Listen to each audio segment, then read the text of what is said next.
Yoo dhaggeeffattoonni keenyaaf daawwattoonni keenya bakka jirtanitti nageenyi keenya isaan qabu jecha Adobe Photoshop irratti crop tool yookaan immoo footoo kukkutuu haala kamiin akka dandeenyuu fi haala itti fayyadaminsa waliin ilaalla. Akkasumas healing brush tool ka jedhamu waliin ilaalla. Hamma xumura isaatti subscribe, share, like, comment gochuun na waliin turan affeerraa kootii gara viidiyoo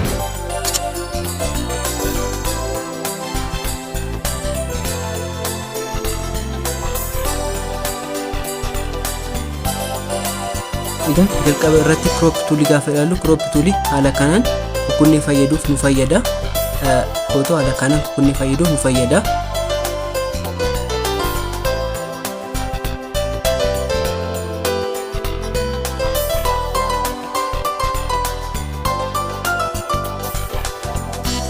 Inni itti aanu perspective crop tool jedhama. Inni kunis akkasuma footoo kukkutuuf nu fayyada.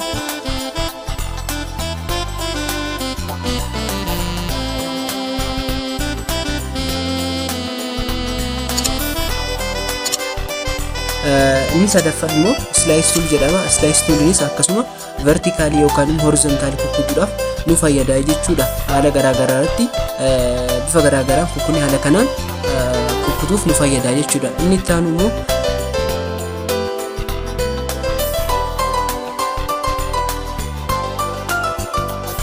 fakkeenyaaf haala kanaan jechuudha. Hamma nuti kan nuti hojjenne kan isa kanaa jechuudha. Kan nuti kutanne kan jechuudha. Slice select tooliti jechuudha.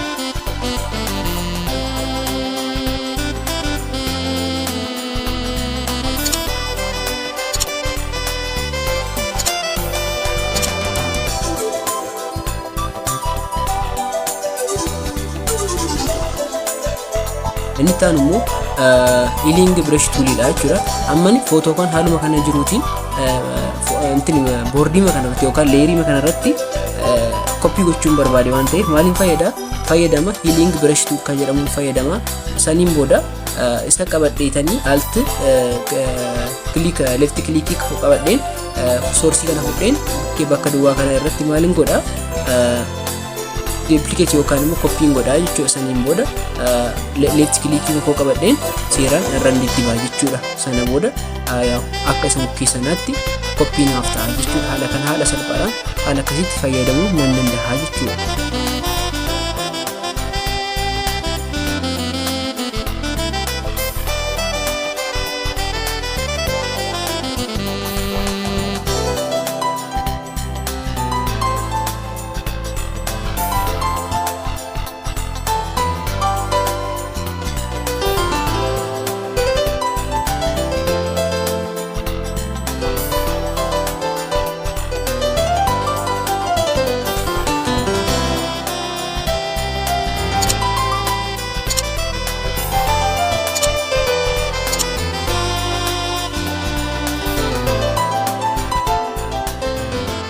Egaan viidiyoon irraa kanuma fakkaata. Guyyaa biraa viidiyoo gara biraan haga walitti deebinutti nagaan tura.